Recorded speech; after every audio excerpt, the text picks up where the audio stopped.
palapit na po ng palapit ang impeachment versus kay Inday Sara Duterte, mga kababayan.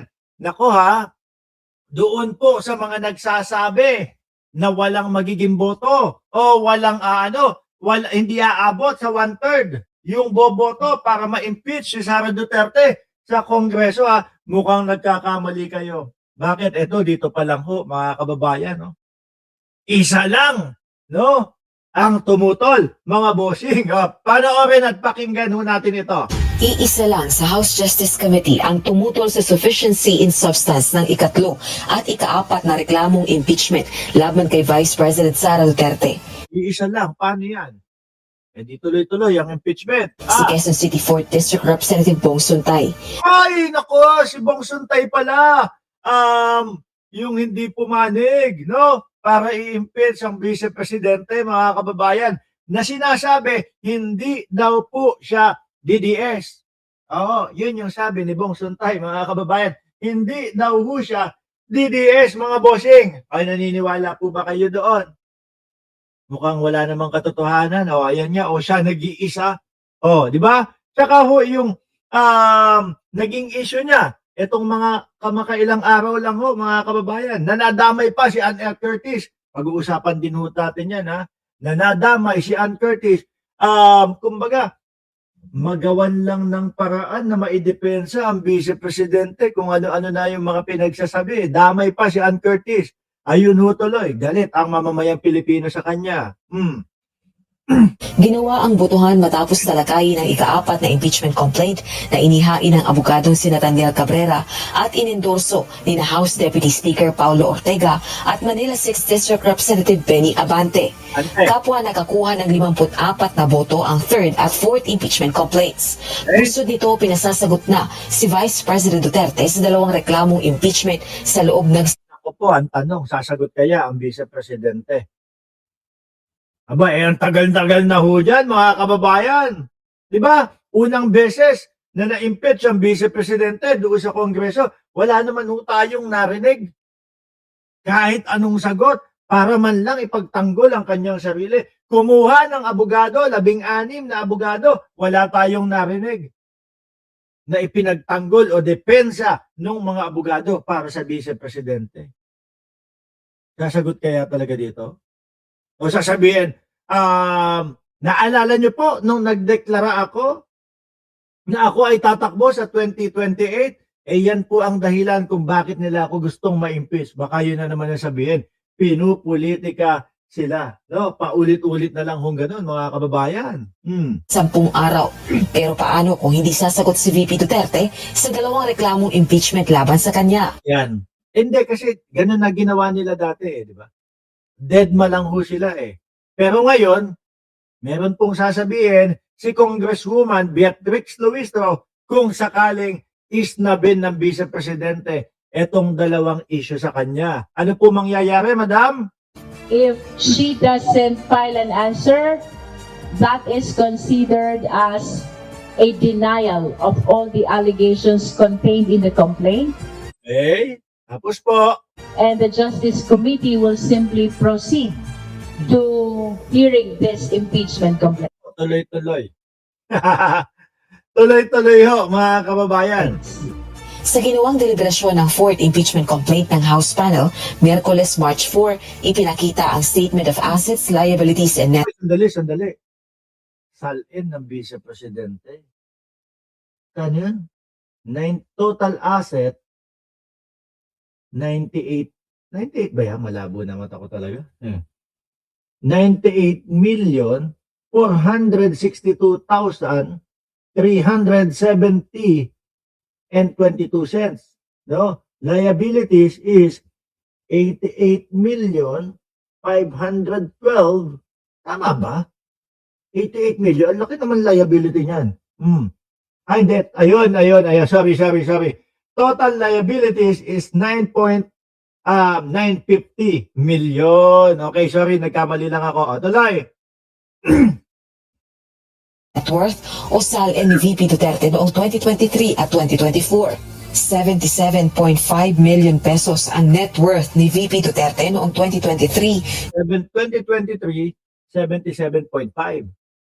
Noong 2024, nadagdagan ng 11 million. Samantalang 88.51 million pesos naman noong 2024. Malaki umano ang itinaas nito mula noong 2008. Inilabas ito sa pagdinig bilang Ilan ba yung 2008? Sinabi ba yung 2008? Atras ko nga, parang parang nalagpasan ko yung 2008. Assets, Liabilities and Net Worth o SALN ni VP Duterte noong 2023 at 2024. O kita mo, lumabas ka, Shiro Kansaki, kanina binati kita pagbukas at pagbungad na pagbungad pa lang natin. Unang-una kitang shinout out. 77.5 million pesos ang net worth ni VP Duterte noong 2023, samantalang 88.51 million pesos naman noong 2024. Malaki umano ang itinaas nito mula noong 2008. Inilabas ito sa pagdinig bilang bahagi ng pagtalakay sa ikalimang ground for impeachment ng fourth impeachment complaint na hindi maipaliwanag na kayamanan at hindi umano paglalantad ng lahat ng ari-arian sa SALN ng Vice Presidente. Submitting for the record because these are public records which our colleague Inaantay ko kung ibabalita o ipapakita yung 2028. actually asked for. And if we will base it from the original SALN at 2008 to the 2024 SALN, Madam Chair, it is an increase. So Yan yung increase nga. we leave it to the Justice Committee as to whether or not we would consider it. There was an increase of 10 As a- million pesos, Madam Chair, Sorry? from 77 million to No, the original SALN at 2008. How much is the Sabihin mo kasi yung 2028, yung 2008, 2008, 2008 SALN? 18 million. 18 million. So, compare pa tayo dito. 18 million. So, yung 18 million na yon times 3, 54. Ang laki nga. 54. Kung apatin mo yung 18 million, 32, 72, 400, ilan? Halos 1,000% nga ang itinaas Doble-doble 18 to 88 million. Ang laki. 1.8. Is it 1.8 or 8.0? 18 million. Tapos, magkano? 88 million.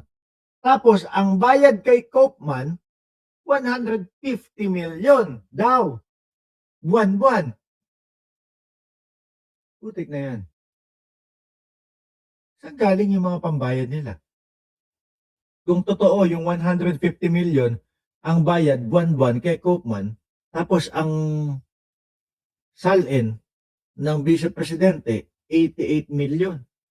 Ay, hindi, baka nandiyan naman po si Boss Pulong. Di ba? Siyempre, si Boss Pulong, kapatid yon at tatay niya, yung nakakulong. Siyempre, tutulong si Boss Pulong. Di ba, mga kababayan? Kayo naman kung ano-ano iniisip nyo. Tuloy! 1.8. It's 1.8 million. Do you have a copy of the SALN also of 2008? We will locate it, Madam Chair. Isa naman si Cagayan de Oro 2nd District Representative Rufus Rodriguez sa kumwestiyon sa paglalabas ng SALN, gayong hindi naman umano ito kasama sa attachment ng fourth impeachment complaint. Ayaw nilang maipakita. Gagalit pa yung iba, ha? New matter is injected by our friend. Ano naman, Vice Presidente naman yun. Makita natin kung ano yung yaman niya. Kung ako ho ang nasa sitwasyon yun, mga kababayan, tapos ipapakita yung yaman ko, tapos kaya ko naman nung ipaglaban kung saan nanggaling yung mga kaperahan. Ano naman, sinabi mo, yan talaga ang kinita ko di ba? Bakit sila dedepensa, nagagalit pa?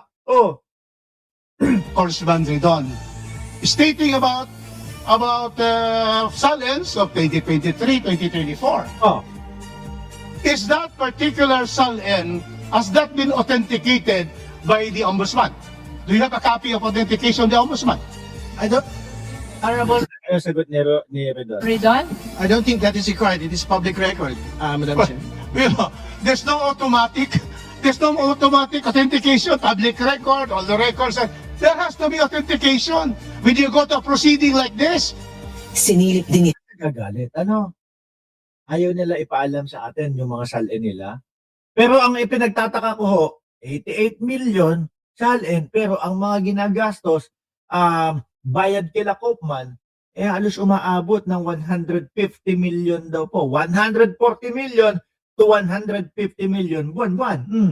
Ito ang ilang aligasyon na anyay hindi naman pasok sa impeachable offense at walang recital of facts o partikular na batayan gaya ng panunuhol at katiwalian. Alam niyo, kabado na kasi sila mga kababayan. No? Kabado na ho sila. Tapos lalo pa nakikita nila na talaga pong yung mga congressman na handang pumirma, lumagda para ma-impeach ulit ang Vice Presidente, mga kababayan, ay lalagpas ng 1/3. Dati, nung nandun si Chis Escudero at nandoon pa yung mga senador, mga bossing, at si Chis Escudero, ang Senate President, wala silang kaba No? Okay lang Okay lang. Lumagpas sa Kongreso. Nandito naman si Chis. Marunong mag-dribble si Chis ng impeachment. Ang daming dahilan ho ni Chis Escudero. Kaya daw aaralin pa, kaya daw naka-break ng 2 buwan. Alam niyo ho yan. Tapos ang ending ay naging na lang, archive na lang ho, mga kababayan. Ngayon, hindi ho yata pwedeng mangyari yon. Ngayon po, matutupad ho yata talaga yung nakasaad sa konstitusyon ng Pilipinas na forthwith, agad-agad. Pagka mayroong 1/3 ng Kongreso ang lumagda, pagdating sa Senado, kailangan maging impeachment court na ho sila, mga kababayan. Forthwith, mabilisan, agad-agad. Yun ang kinatatakot nila. Dahil kapag kaganyan, ang nangyari, yung walang depensa, wala tayong naririnig na depensa sa kampo ng Vice Presidente, malamang talagang walang depensa. Kasi ako naniniwala wala naman talaga silang depensa, mga kababayan. Bakit? Kung meron, ang tagal na nila yung inilantad. Ang tagal na nila yung ibinahagi sa mamamayang Pilipino. Di ba, Sir Sunny Reyes?